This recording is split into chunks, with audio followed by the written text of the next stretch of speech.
Naam, ni saa 10 jioni majira ya Afrika Mashariki. Leo ni Ijumaa ya tarehe 23 mwezi wa kwanza mwaka wa 2026. Popote ulipo msikilizaji, ujambo na karibu kwenye habari za Hitech FM, na bila shaka hiki ni kitovu cha habari za kweli na za kuaminika. Jina langu ni Thomas Malinda.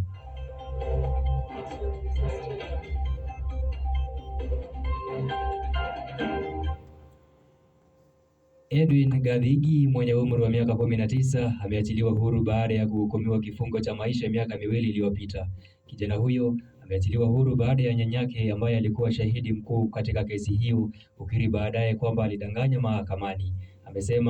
Amesema alisukumiwa na binti kumhusisha Edwin kwa kosa hilo. Baada ya kuachiliwa kwa Edwin, ameeleza furaha yake na kusema ana mpango wa kurejea shuleni kwa kutimiza ndoto yake ya kuwa mpishi.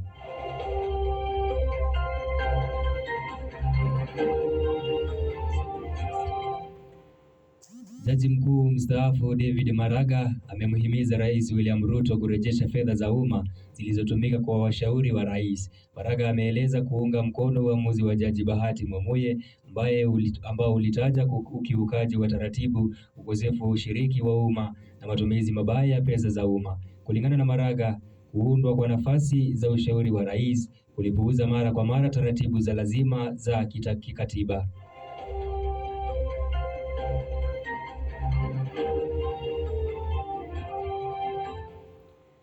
Mahakama Kuu jijini Nairobi imefuta uteuzi wa washauri 21 wa Rais William Ruto, ikitangaza ofisi hizo kuwa kinyume cha katiba. Jaji Bahati Mwamuye ameamua kwamba nafasi hizo ziliundwa kinyume cha sheria, akipuuza tume ya utumishi wa umma, akipuuza ulinzi wa fedha na kuzuia ushiriki wa umma. Kesi hiyo imewasilishwa na taasisi ya katiba ilisababisha uteuzi wote kufutwa, huku mahakama ikilaani mchakato huo kama wa upotevu wa fedha usio wazi na unaoendesha kisiasa.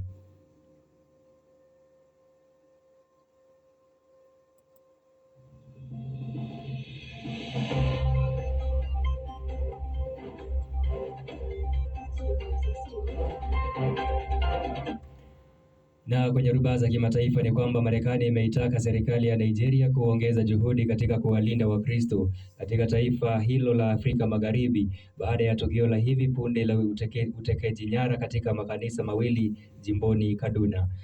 Haya yanajiri wakati utawala wa Abuja ukiwa chini ya shinikizo za kidiplomasia kutoka utawala wa Washington juu ya ghasia ambazo Rais Donald Trump ameeleza kama mauaji ya kimbari na kudhulumiwa kwa Wakristo.